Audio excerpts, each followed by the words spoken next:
Morning, everyone. It's a fine morning, and I'm not driving, by the way. I just got done with a walk on the Huckleberry and was thinking about this passage, and so I wanted to go ahead and record my thoughts for you in this next Rollo Devo right away. I thought about doing it while I was on the Huckleberry, but then I thought I might look kind of like a weirdo holding the camera out doing that. Plus, it's hard to read the Bible passage when you're walking. So, yesterday, we talked about God and saw that he is not only doing something huge in history through the disruption of Joseph's lives and his family's lives, but he's also doing something in Joseph himself. Joseph needs to be the right man for the job of saving civilization. And at the beginning of this story, he's not that. God has to break down his arrogance through trials, through pride, so that he could lead Egypt, save civilization, save the family line of Jesus himself. So let's keep on looking at this story, a little bit more of Genesis 37. I'm going to start in verse 12. Now, his brothers went to pasture their father's flock in Shechem. And Israel said to Joseph, "Are not your brothers pasturing the flock at Shechem? Come, I will send you to them." And he said, "Here I am."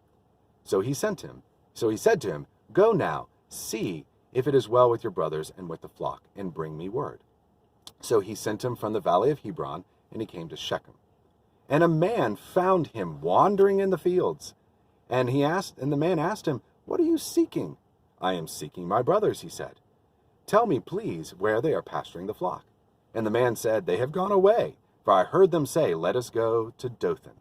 So Joseph went after his brothers and found them in Dothan. So you all know how this story goes. They beat up Joseph.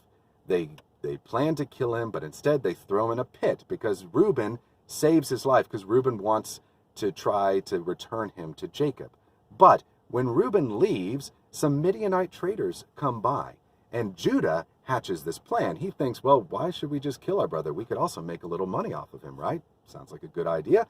So they sell Joseph to the Midianite traders. And the final step is to make up this story to tell their father Jacob. So we're going to pick it back up at verse 31. Then they took Joseph's robe and slaughtered a goat and dipped it in blood. And they sent the robe of many colors and brought it to their father and said, "This we have found. Please identify whether it is your son's robe or not." And he identified it and said, "It is my son's robe. A fierce animal has devoured him. Joseph is without a doubt torn to pieces." Then Jacob tore his garments and put on sackcloth on his loins and mourned for his son many days.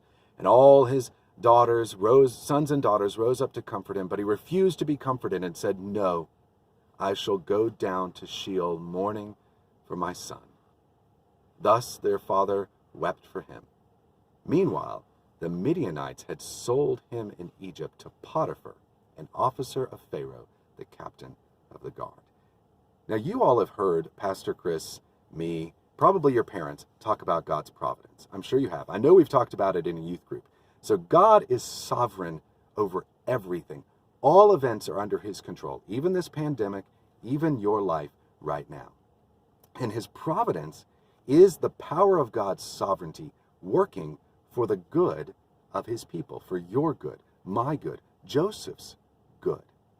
He's always behind the scenes, in control of everything that's going on. But it's not always easy for us to see that. In Genesis 37, if you read through it, and I recommend you do this, count how many times God is mentioned in the passage. He's not mentioned once.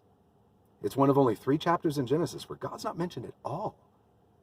And so he seems conspicuously absent, but he's not absent at all. He is actually in control of everything. But I bet Joseph felt like God was absent while he was lying in the pit crying out for mercy, or while he was being dragged to Egypt by the Midianite traders as a slave and a prisoner. He probably felt like God was absent. It looks like God's absent, but if we take a second look at this passage, we'll see he's not. Remember, there's about to be a famine, and God will use Joseph to save civilization and the line of Jesus Christ himself from this famine. Yesterday, we talked about God making Joseph the right man. But God also has to get Joseph to be in the right place at the right time to be noticed by Pharaoh, the king of Egypt. So God has to push Joseph towards Egypt to be the right man in the right place at the right time, so that he can save the line of Jesus Christ himself. So when we look at Genesis 37 from that point of view, we start to see that God is actually in control of everything going on there. Joseph has these dreams, which makes his brothers hate him and want to kill him. Then his brothers, Jacob is worried about his brothers pasturing the flock in Shechem, so he sends Joseph there. Joseph's wandering around looking for his brothers and just happens to run into a man who knows where they are. That man just happened to overhear his brother's plans to go to Dothan. If that man hadn't been in the right place at the right time twice, Joseph doesn't make it to Dothan before the merchants, and he doesn't make it to Egypt, and all is lost. When he gets to Dothan, his brothers plan to kill him, but Reuben saves his life, so they throw him in a pit. That keeps him alive long enough for the traders to show up. But then when the traders do show up, Reuben just happens to be gone. So Judah can accomplish his plan of making a little money off of Joseph without Reuben interfering. Those merchants just happen to be going to Egypt. And then when they get to Egypt, they just happen to sell Joseph to the captain of Pharaoh's guard. If any one of these 8 details, and there's probably actually more, if any one of them is out of line or out of timing by even just a few minutes, Joseph wouldn't have made it to Egypt, and the family line of Jesus would have died off, and all would have been lost. God is orchestrating everything perfectly to accomplish his plan through Joseph to bring Jesus into the world. You may not be able to see what God is doing in your life right now, but let this story show you that God is working in every detail. Your life may look like a mess to you, but God has every detail worked out and is putting each in its exact and proper place. But just like Joseph couldn't see it while he was in the thick of things, we often can't see it while we're in the middle of it. But we can look at stories like this one and other stories in the rest of the Bible and trust the God who is working in all the details. God loves you. He sent Jesus for you so you can trust him. Trust him with the details. He can take care of it. You think about that, and I'll see you guys on Monday.